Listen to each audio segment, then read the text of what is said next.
एक बुजुर्ग ने मुझे सुनाया था जंग के इलाके में, जब मैं ये बातें कर रहा था, वो कहने लगे ओ वक्त आसा ते शाइयां हन कई नगरी दे सरदार आसे, ओ वक्त आसा ते शाइयां हन कई नगरी दे सरदार आसे, आके हर कोई हाथ चुमेंदा हा संगतां दी मगर कतार आसे, कई बुलबुल नगमे गांदे हन बागां दी मस्त बहार हासे, आज मणका मणका थी गए हाँ कल यार दे गल दहार आसे।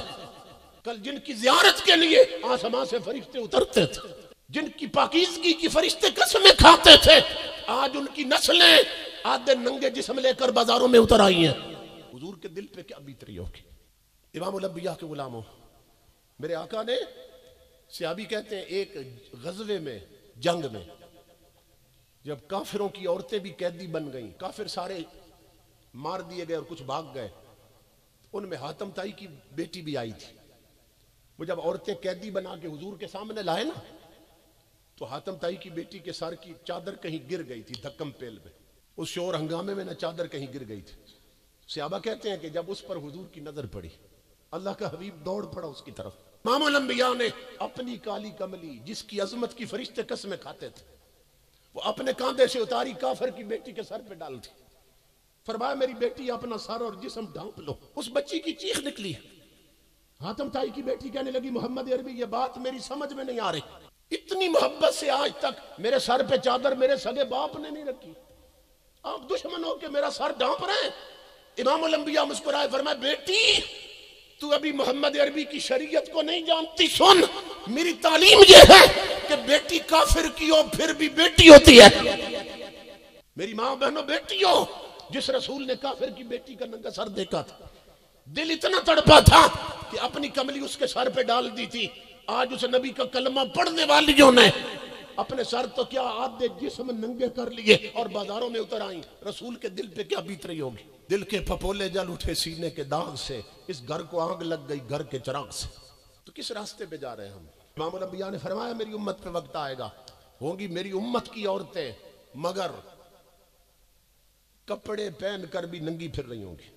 पूरी हदीस पढ़ रहा हूं, पूरी हदीस मतन के साथ पढ़ रहा हूं। 15 सदियां पहले हुजूर ने फरमाया था मेरी उम्मत पे एक वक्त आ जाएगा औरतें कपड़े पहन के भी नंगी होंगी, और हम उसी जमाने से गुजर रहे हैं जिसकी हुजूर ने खबर दी थी। तो इस हदीस की शरह में शुराह हदीस ने लिखा है, उलमा ने, शारहीन ने, कि शरीयत की नजर में औरत कपड़े पहन कर बरहन और नंगी कैसे होती है। नंबर 1, इस हदीस का मतलब यह है कि एक वक्त आएगा औरतें शॉर्ट ड्रेस पहनेगी कि जिस्म के कुछ हिस्से पे तो कपड़ा होगा, कुछ हिस्सा नंगा होगा।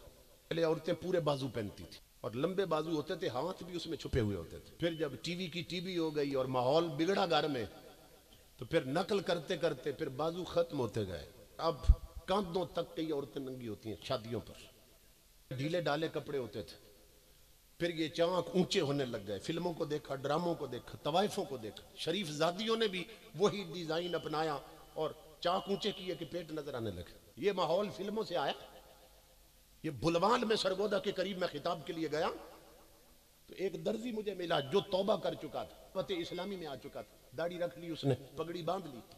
वो मुझे बताने लगा जब मैं दर्जी था तो एक बहुत बड़े अमीर बंदे की जवान बेटी मेरे पास आई, मुझे कहने लगी कि मेरे साथ फिल्म देखने चलोगे ना। फिल्म दिखाती हूं सिनेमा हॉल में, खर्चा मेरा होगा।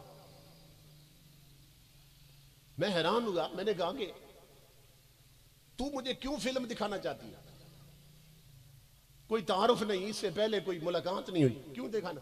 उसने कहा कि उस फिल्म में वो जो हीरोइन है ना नाचने वाली, उसने जिस डिजाइन के कपड़े पहने हैं उसी डिजाइन का तूने मुझे सूट सिलाई करके देना। तो जब तक नहीं देखेगा तो कैसे पता चलेगा डिजाइन क्या है। वो कहता है उस वक्त मैं भी लोफर था, लफंगा था। मैंने कहा ये तो मौज हो गई, टिकट भी उसका, खर्चा भी उसका, और फिल्म इकट्ठे देखेंगे। ऊंचे घराने की। ये बताना चाहता हूं आग कहां कहां पहुंच चुकी है, ये सबके घरों तक आ जाएगी अगर हमने आंखें न खोली और मोहम्मद अरबी से वफा न की और घर में ताजदार कायनात की शरीयत नाफिज न की, तो ये आग घर घर लगने वाली है और इसे कोई नहीं बुझा सकेगा। हम कब्रों में होंगे, हम जा चुके होंगे, आने वाली नस्लें इतनी बिगड़ जाएंगी। तो वो कहने लगा कि उसने मुझे फिल्म दिखाई, फिर मैंने सूट तैयार करके दिया उस तवाइफ के सूट के मुताबिक। उसने पहना, कहने लगी नहीं बिल्कुल उस जैसा नहीं था, थोड़ा फर्क रह गया, मैं तुझे फिर फिल्म दिखाती हूँ। किस्सा मुख्तसर ये कि 3 बार उसने मुझे फिल्म दिखाई, 3 सूट बनाए, तीसरा सूट बिल्कुल तवाइफ की तरह बन गया और उसने मुझे इनाम दिया। इस हद तक बिगाड़ पैदा हो चुका। ये जो दुल्हनें बनती है ना, ब्यूटी पार्लरों पे जाती हैं, ये कल्चर फिल्मों से आया, ये ड्रामों से आया, ये हिंदू से आया कि बारातों में जाओ जी दूल्हा कहां है, दूल्हा भी ब्यूटी पार्लर पे पहुंचा हुआ, दुल्हन कहां है वो भी ब्यूटी पार्लर पे, 50-50 हजार देकर मेकअप करवाया जा रहा है। कोई भवें मूंड रही है, कोई पलके कतरवा रही है, मसनूई हुस्न पैदा किया जा रहा है। और इमामुल अंबिया के गुलामों, शादी के दिनों में न दूल्हा नमाज पढ़ता है न दुल्हन नमाज पढ़ती। अगर पहले पढ़ता भी था तो आज छोड़ दी दोनों ने। क्यों? सिर्फ इसलिए कि वुजू के बगैर नमाज नहीं होती, और जिसने 50,000 दे के मेकअप करवाया है वो बदनसीब वुजू कैसे करे कि मेकअप तो सारा उतर जाएगा वुजू करने से। वो वुजू इसलिए नहीं करते दोनों कि हमारा मेकअप खराब ना हो जाए, कब्र खराब होती है हो जाए, आखिरत खराब होती है हो जाए, उनका मेकअप खराब नहीं होना चाहिए। इसी तरह बारात में जाने वाले मैंने देखे, निकाह मस्जिद में हुआ, टाइम था नमाज का, वो निकल गए। क्यों वुजू नहीं किया? कि कलफ वाले कपड़े पहने, कलफ खराब हो जाएगी।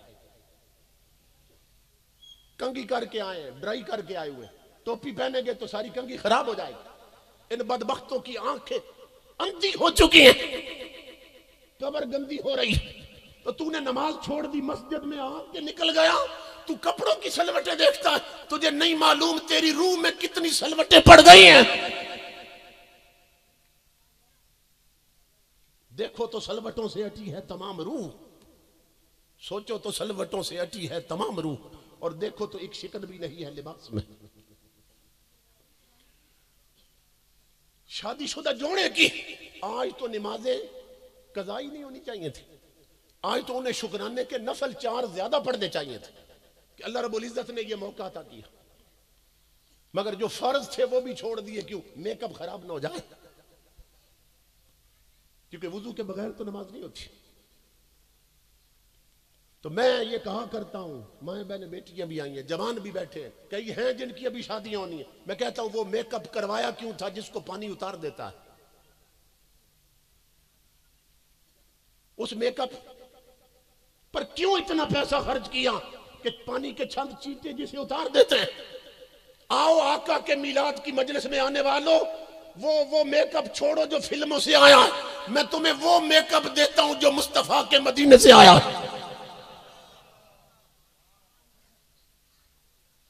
इमामुल अंबिया फरमाते हैं, ताजदार कायनात, मेरे साथ लग के तो देखो, मेरे बन के तो देखो, फिर देखो कितने कर्म होते हैं। हजरत इमाम हसन बसरी का इरशाद,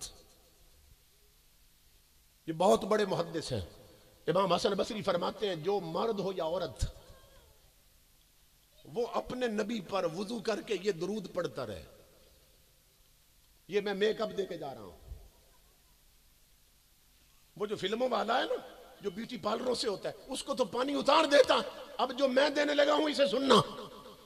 इमाम हसन बसरी फरमाते हैं, जो अपने नबी पर मर्द हो औरत, लड़का हो लड़की, वुजू करके ये दुरूद पढ़ता रहे, अल्लाह उसके चेहरे को वो हुस्न देता है, मौत भी चेहरे का हुस्न खराब नहीं कर सकती है। छोटा सा दुरूद पाक, अल्लाहुम्मा सल्ले अला, पढ़िए मेरे साथ, बरकत के लिए पढ़। कई मकबूल बैठे होंगे जिनके सबब से सबकी बिगड़ी बन जाए। अल्लाहुम्मा सल्ले अला मन तफत्तक़त मिन नूर हिल अज़हार। इतना सा दुरूद पाक, अल्लाहुम्मा सल्ले अला मन तफत्तक़त मिन नूर हिल अज़हार। सिर्फ इतना दुरूद। जानते हैं इसका माना क्या है? इसका तर्जुमा ये है, इसका मफहूम ये है कि मौला अपने उस हबीब पे दुरूद भेज जिसके नूर की भीख लेकर चमन में फूल खिलते हैं। जो जवान लड़का हो लड़की, मर्द हो औरत, वुजू करके अपने नबी पे ये दरूद पढ़ता रहे, अल्लाह उसके चेहरे को वो हुस्न देता है कि अल्लाह की इज्जत की कसम, मर भी जाए तो चेहरे का हुस्न खराब नहीं होता। तो आओ हुजूर की चौखट की तरफ।